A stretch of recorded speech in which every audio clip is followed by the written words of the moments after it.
OK， 今次我哋喺香港小米 Mix Flip 嘅發佈會，上次喺我哋初步上手嘅片嗰度，我哋都有比較仔細咁睇咗機身做工、外觀設計，同埋初步上手咗 Leica 相機系統嘅實拍效果。但係當時都有幾個功能細節同埋未有機會上手到兩隻色。咁今次我哋首先睇翻有呢個黑色同埋呢隻粉紫色嘅小米 Mix Flip， 同埋最大嘅重點係今次我哋會仔細睇翻小米 Mix Flip 嘅效能發揮、電池續航力同埋 Leica 相機系統嘅實拍效果，再仔細啲咁睇翻上次我哋未講到嘅界面操作同埋一啲仔細關於影相嘅功能。同埋外螢幕嘅個人化設定都係今次我哋主要會同大家一齊去睇嘅。OK， 咁外螢幕同內螢幕嘅顯示效果都有機會係呢部機其中一個最大嘅重點。咁外螢幕有120Hz 同埋最高光亮度係1600 nits 嘅恆常光亮度，最高嘅峰值亮度去到3200 nits 啦。而佢嘅解像度係直接上到 1.5K， 即係比起全高清再清多少少。佢同主螢幕嘅解像度睇齊，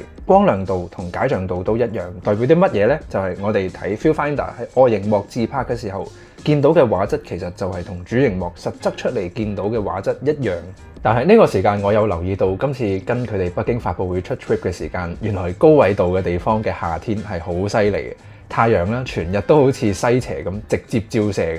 咁小米 Mix Flip 嘅外螢幕，佢四邊有 3D 弧度設計，有一定嘅折射，再加上螢幕面板本身純黑嘅反光效果係比較明顯。實質睇嚟有莫名其妙額外嘅高級感同埋神秘感、科技感，但係用起上嚟咧，佢對於太陽嘅反射係會比較明顯，影響咗可視度。但係即使曬到咁樣，我唔建議咁曬法，都仲睇到我自己咁 OK 啦。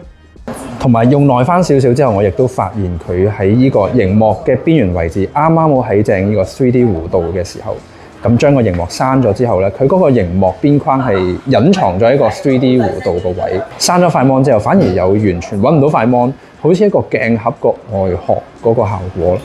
同埋仲有呢塊外螢幕嘅玻璃面板係有小米 Shield Glass 嘅強化玻璃，咁理論上佢抗刮同抗跌力係有一定程度嘅保證。不過反而呢度有少少心得想講，由小米13 Pro 系列出咗之後，小米啲手機嘅質感係真係直線上升咗啦。今次呢個磨砂嘅機底加埋小米嘅 logo 係有一種高級感，竟然加埋 Leica 嘅 logo， 佢哋都好巧妙加咗喺中間轉軸嘅位，增加咗啲質感俾佢。但係呢度我都必須一提，佢嘅轉軸未做到 Samsung Z Flip 6咁實淨，轉起嚟要用嘅力度同埋佢嘅 resistance， 佢嘅阻力嘅質感，同埋當我掀到去某一個角度，再移動轉軸摺疊角度嘅時候嘅虛位 Z Flip 6嘅感覺係好實淨到好絲滑。好啦，小米 Mix Flip 都可以做到好大角度、任意角度嘅調校啦。佢嘅轉軸嘅承托力都係足夠，但係你 feel 到佢仲係有啲虛位，同埋佢未係至於一體連成。至於其餘嘅機身硬件，小米 Mix Flip 都有支援電源鍵同指紋掃描器2合1嘅按鍵，佢都有支援 Face Unlock， 可以打開塊 mon 嘅時間，一認到我樣即刻打開咗。另外佢有支援雙卡雙待 5G， 不過冇 microSD 插卡。仲有呢個係乜嘢嚟呢？喺轉軸上面有額外一個開孔，同埋喺外螢幕呢個位置嘅頂框其實都有另一個縫隙。咁其實呢部機係可以閂 mon 呢個狀態之下去講電話。好啦，但係呢度其實喺螢幕嘅內側呢個頂框位置都有另一排嘅開孔，所以喺打開內螢幕打橫向嘅時間，呢部機都係有雙喇叭配置。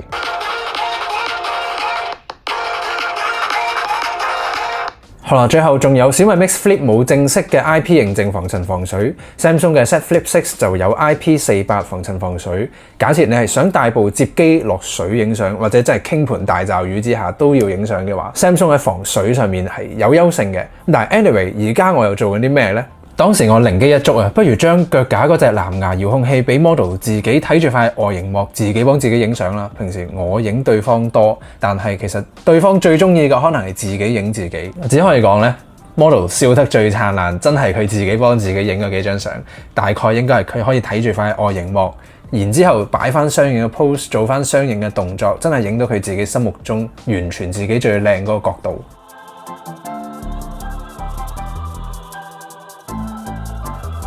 而喺呢個外 mon 自拍模式之下，佢之外係自拍緊佢嘅人像，美顏效果就會再多。佢除咗柔膚同埋色溫膚色嘅調校之外，仲有瘦面大眼細鼻呢啲。但喺呢度外芒自拍模式之下，預設嘅比例未用盡晒4:3成個畫面，成個 sensor 嘅 field of view 出咗嚟嘅效果，佢同主鏡頭自拍、主鏡頭影相就唔同啦，佢比較方正少少，但係都可以喺 aspect ratio 呢度簡單咁切換翻4:3，就用翻成個 sensor 4:3嘅視野範圍出咗嚟，就同翻主鏡頭影普通嘅4:3相做翻一樣嘅比例咯。OK， 而講到外熒幕嘅界面操作起嚟係點，同埋有啲咩 Apps 係可以喺外熒幕度用得到呢？好啦，咁喺我部機上面而家裝咗嘅 Apps 有啲咩係喺外熒幕度用得到？係 Outer Screen Apps 入面其實就有一個完整嘅表列，睇到晒而家手機入面裝咗嘅 Apps 入面有啲咩係用到。當然我自己用 WhatsApp、IG 比較多，但係據了解 WeChat、Alipay 呢類喺外熒幕都用到，咁用外芒直接掃 QR Code 個碼去俾錢都得嘅。而至於顯示 Apps 嘅界面方面，咁喺度就分咗兩個部分，喺左邊就係一個16:9直向嘅畫面，而右邊就當然相機係佔咗好大部分啦。不過好處係佢 background 都會跟翻隻 Apps 嘅顏色做翻一個 full screen 嘅效果，而右上角就係一個 widget 顯示可以自己調校幾個 widget， 不過都係啲天氣時鐘。好啦，最重嘅重點係成塊 mon 係4.01寸啦，而左邊直向呢個16:9範圍係3.5寸，係咩概念呢？有冇印象 iPhone 5就係3.5寸螢幕？睇片嘅效果係點樣呢？喺左邊呢度係啦，本身就係一個直向16:9 YouTube 嘅界面，同一部直向操作嘅手機完全一樣嘅。而但係 full screen 嘅時候，而家我呢條片係18:9，所以上下仲係有黑邊。但係開翻 full screen 之後就會睇到啦，佢係一個16:9全螢幕完整顯示咗一條片。好啦，而跟住呢個就真係今次最大重點，喺外熒幕 Lock Screen 嘅 Customization 個人化設定。除咗揀自己中意嗰張相之外，其實你可以 edit 自己個樣擺喺呢個外熒幕嗰度，結合喺個外熒幕 display 嘅 wallpaper。頭先個效果點樣去設定呢？喺 Portrait 呢一度，我試過自己一個或者合照都得嘅，佢就會自動退地認出咗我個樣啦。咁呢個時候佢自動退地勾咗我個人樣出嚟，跟住再自動係啦，可以 overlap 咗喺個時鐘上面，出咗嚟效果就係咁樣咯。另外仲有今次小米叫佢萌寵，就係一個有趣得意嘅寵物，都係 animation 嘅效果，就喺外熒幕 lock screen 嘅時候有啲互動咁樣。OK， 至於相機方面，小米 Mix Flip 嘅雙鏡頭配置分別有 23mm 5000萬像素嘅主鏡頭，而另一個反而比較特別，佢係5000萬像素 46mm 嘅2倍人像鏡頭，而呢個人像鏡頭本身都有採用浮動對焦鏡片嘅技術，佢可以做到最近9cm 嘅超微距，再加埋 around 50mm 呢個 field of view 嘅壓縮感，同埋 Leica 合作研發嗰個顏色嘅 color profile。好啦，而翻到主鏡頭，呢個5000萬像素嘅主鏡頭其實亦都係 Light Fusion 800 sensor。呢個 sensor 有1/1.56寸嘅尺寸，而我翻查翻小米14用嘅係 Light Fusion 900 sensor， 佢有1/1.31寸，再大少少。而小米14 Ultra 嘅係1寸更加大嘅 sensor。咁好明顯佢未去到而家小米自家旗艦最頂級嘅 sensor， 但係事實上1/1.56寸都係而家主流旗艦機嘅配置。佢嘅低光拍攝能力係點呢？而家個場景其實當時只係靠住餐廳入面有少少嘅燈光照明，同埋後面見到呢個霓虹燈、LED 燈、彩色燈嘅照明啦。咁係啦，現場環境係咁樣昏暗，而喺呢個背光嘅位置有幾杯嘢飲都夠光。而影我自己啦，係啦，成個場景夠光，再出翻去真係完全夜景。其實當時都冇特別街燈添，只係靠住店鋪滲出嚟嘅側光。再去到食夜晚飯間餐廳係用蒙古做主題，啲蒙古包同埋有羊有草地，低光都可以影到呢啲細節。同埋入翻去入面燈光光源比較複雜，入面有人樣同埋再有背光唔同嘅燈飾或者佈景，佢都可以 capture 到晒高光位同埋 shadows 嘅細節啦。咁而但係真係最苛刻嘅低光場景，翻到屋企樓下，當時嘅照明係靠住好微弱嘅平台燈啦，同埋附近屋入面滲出嚟嘅燈光，都係影到我個樣嘅。好啦，至於相機自動模式之下嘅主界面，同過往一樣都有兩個 Leica Color 嘅顏色，有 Leica Vibrant 以及 Leica Authentic。不過今次我就發現到兩個 Color Profile 出嚟嘅顏色係比過往接近。特別喺 Leica Authentic， 佢雖然有比較偏綠色調同埋四邊有 vignetting 比較復古嘅味道，但係實質上出嚟嘅顏色飽和度啦同埋光亮度係接近。好啦，仲有呢度喺預設自動模式嘅影相已經有埋美顏效果，咁佢係0至100度整體嘅美顏效果調校，就冇得好逐步仔細咁局部微調。好啦，呢度前後對比啦，我哋唔放咁大去仔細聞相，但係咧原本係咁樣啦，皮膚上面嘅小瑕疵會出晒嚟。但係我開咗呢個美顏效果之後咧，佢就可以影出嚟張相之後已經有一個我可以直接擺上 social media 嘅效果。講到影人喺 portrait 人像模式入面，23同埋50就係實際嘅光學變焦嘅焦段，35同75就係數碼變焦嘅效果。而喺呢度咧就有幾個預設經典 Leica 相機 Leica 鏡頭嘅效果。好，咁呢度又有再多其他嘅設定。喺原生用主鏡頭嘅時候，美顏效果就係0至100度。但係當我哋用咗呢個外螢幕嘅人像模式拍攝之後，喺呢度佢會知道我自拍緊，喺呢度嘅人像模式調校就會再豐富多咗唔少。咁呢個 function 都好可能係我自己覺得 Mix Flip 最實用或者最有機會你入手咗呢部細摺機，加埋有 Leica 系統同埋小米啲美顏效果之後最常用嘅功能。佢係自拍定係主鏡頭影嘅相呢？自己影定係人哋幫你影嘅相呢？其實真係唔係咁容易分辨得到㗎，佢好容易用外 mon 睇到自己擺 pose， 再有埋美顏效果讚嘅。而最大嘅重點，人像模式嘅 Leica Portrait 同 Master Portrait 模式 ，Master Portrait 就喺上次小米14系列新加嘅。佢同 Leica Portrait 有啲咩分別呢？我自己嘅使用體驗就發現 Leica Portrait 嘅立體感同埋對比度會再高一啲，而 Master Portrait 就稍微將人像嘅膚色光亮度提升，油膚效果都會比較明顯均勻化翻膚色，出嚟係會比較討好嘅。而再加喺呢個 Mix Flip 細摺機上面就如有神助啦，加埋一個倒數器或者藍牙遙控器去自拍，我自己就比較常用 Master Portrait 做到啲比較靚嘅自拍人像模式，而佢嘅人像模式係極之可靠啦，係啦，揾翻個草叢堆前面擺我自己個樣，佢可以好清晰咁分辨到頭髮絲同背景。好啦，眼鏡係另一個大課題，都係以前嘅人像模式最容易出事嘅位置，咁今次好準確。呢張我仲更加要挑戰佢個極致難度，就係即係手又會容易出錯啦，眼鏡又會容易出錯。我隻手拎住副眼鏡，側邊有啲頭髮絲，全部都好精晰準確。咁跟住落嚟嘅相，上次上手評測我都可能 showcase 過，但係當時都係 mood shot 1秒半秒，冇認真睇過人像模式嘅精細度有幾準確。咁今次我哋再仔細睇啦，咁全部我都係用腳架、用藍牙遙控器，或者直接將佢半接豎立外螢幕，睇到自己用主鏡頭影嘅人像模式拍攝。人像模式嘅準確度係冇得點樣投訴，影人或者影死物佢都有好高嘅水平。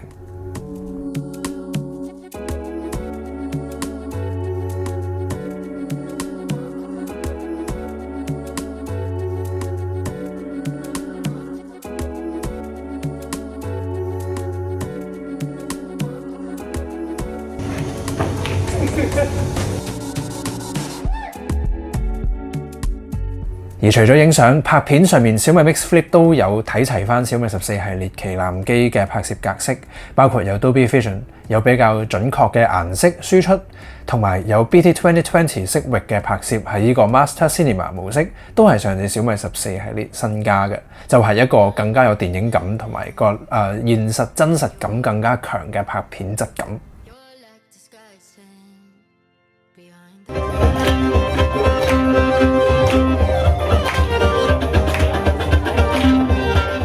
同埋仲有一個重點，佢喺拍片嘅時間用翻 1080P， 一樣有支援美顏效果，再加埋個外 mon 可以一路睇到自己一路拍片。啱啱呢個 IG Reels 我就用咗小米 Mix Flip 喺 1080P 開咗美顏效果啦，咁然之後直接用外 mon 睇住自己去拍，效果係唔錯嘅。而關於相機，最後仲有自拍鏡頭 mon 入面呢個，我真係冇用過佢嚟影相，但係佢有冇存在意義呢？咁我好坦白講係有嘅，我嚟 video conference。FaceTime Android 機冇 FaceTime， 但係用 IG 啊或者用Google Meet 呢類好方便豎立喺度講電話啦。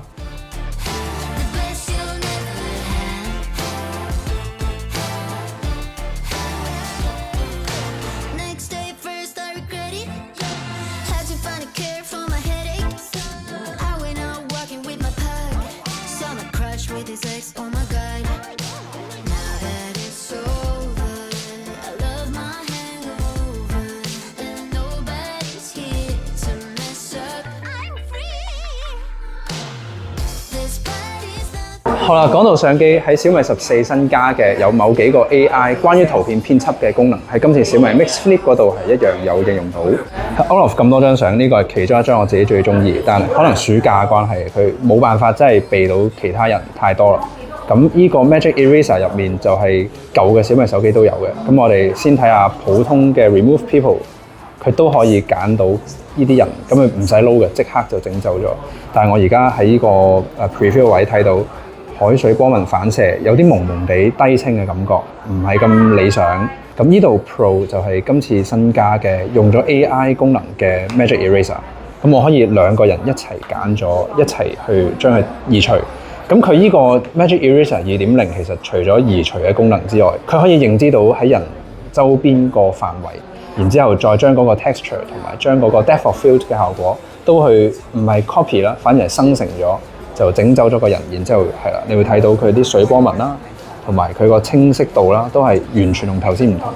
但係呢度仲有少少瑕疵，我再將佢整走去呢度，唔要依忽。哇！成件事準好多，清好多嘅。嗱，呢個位唔講應該唔覺佢有 P 過啦。OK，AI 擴圖都係今年新嘅小米手機新加嘅，佢都係用咗 AI 生成 Generative AI， 將呢張圖可以咁大範圍去擴充。我哋一試下打爆佢啦，200%。好啦，咁坦白講，我好仔細聞相啦，呢啲樹葉嘅位置係見到有啲模糊化同埋小瑕疵嘅感覺。但係我哋試下 try again， 俾多一次機會佢先。OK， 係啦，大致你 get 到 idea。咁佢對比翻原圖係點嘅咧？原圖係咁細嘅，放到咁大。咁當然佢唔係100% 完全完美啦，但係我估擺去 IG Story 或者 IG Post 一啲唔會聞相嘅地方，都呃到嘅，有機會呃到嘅。好啦，咁今次我哋仔細睇咗相機嘅實拍效果，同埋唔同模式、唔同嘅 color profile 出嚟嘅成像質素之後，而喺我拍攝嘅過程入面，有留意到特別開咗人像模式之後，開咗啲美顏效果之後，佢嘅發熱量會比較明顯，而發熱主要集中喺機身上半。咁估計今次 Mix Flip 所擺嘅 motherboard 處理器主要嘅發熱位置都係集中喺機身上半。咁我自己就認為點樣可以將呢啲熱力去散開，甚至將佢呢個熱力均勻咁散發喺呢個機身上半啦，同埋接機嘅下半，呢個應該係接機好大嘅 challenging 挑戰嘅位置。而實際上 Mix Flip 今次係有針對 Snapdragon 8 Gen 3呢一套嘅 platform 增加咗液體散熱系統，而我哋嘅效能測試上面咧，針對 CPU 嘅效能跑分 Geekbench 6係稍微冇小米14咁好啦，不過都仍然係比上一代 S8 Gen 2嘅手機有明顯嘅進步。考慮到更加多範疇嘅跑分 Antutu Benchmark Version 10都明顯係 S8 Gen 3一代手機嘅效能下限啦，不過都仲係比上一代 S8 Gen 2嘅手機明顯係有升幅。不過喺呢度我有留意到長時間跑分 Antutu Benchmark 跑晒成個分之後，佢嘅溫度提升有 23.3 度，高過晒其他所有傳統直板手機。咁但係雖然係咁，不過我喺電池續航力測試1個鐘嘅 League of Legends，甚至乎我玩一隻再更加 heavy duty 嘅 Genshin Impact 原神嘅時候，開到最盡 graphics 其實都係好順，機身嘅溫度都因為今次有液體散熱系統，佢控制得算係唔錯，持續嘅效能發揮水平係穩定嘅。OK， 最後仲有電池續航力方面，喺今次細機 Mix Flip 上面有4780 mAh 嘅電池。坦白講，呢個數據會係細摺機上面比較大嘅電池容量，而實際上嘅電池續航力係點樣？我哋都繼續用翻統一嘅電池測試，一半嘅熒幕光亮度，播1個鐘嘅 YouTube， 睇1個鐘嘅 Facebook， 最後玩1個鐘嘅 League of Legends Wild Rift。按照呢個耗電量嘅比例計算，可以持續用到大概10個鐘42分鐘。其實佢 exactly 同小米自家嘅小米14係一模一樣。咁翻查翻數據之後，佢個電池亦都其實比起小米14仲要大少少。好，小米 Mix Flip 佢比較特別嘅位在於主鏡頭同埋2倍嘅遠焦鏡頭，同普通嘅手機大致上都係有超廣角鏡同埋主鏡頭唔同。佢犧牲咗超廣角鏡嘅視野，成就翻同 Leica 合作研發嘅手機，真係主打人像人文攝影啦，或者真係用翻外 mon 睇住自己去自拍或者 group photo。呢個時間主鏡頭同一個2倍嘅人像鏡頭就真係做到啲比較有感覺人像模式嘅運算又比較準確可靠啦，同埋有 Leica 直式嘅人像模式。咁亦都再不厭其煩講一次，就係小米嘅細摺機，因為塊外螢幕夠大，同埋有同 Leica 合作研發嘅相機系統，佢會最適合真係經常用手機去自拍、旅行嘅時候自拍拍片嘅人。電池續航力亦都係呢部機嘅強項，咁但係要喺呢部機上面揾佢嘅弱點，咁就係未有正式嘅 IP 認證防塵防水，轉軸嘅實淨程度同埋虛位嘅控制，亦都去到2024佢真係唔係第一。整體嚟講，呢部機我自己係非常中意嘅，主要係外形造型啦，同埋佢嘅外螢幕夠大同埋夠光，仲有 Leica 合作嘅相機系統係啱晒我自己中意影相嘅。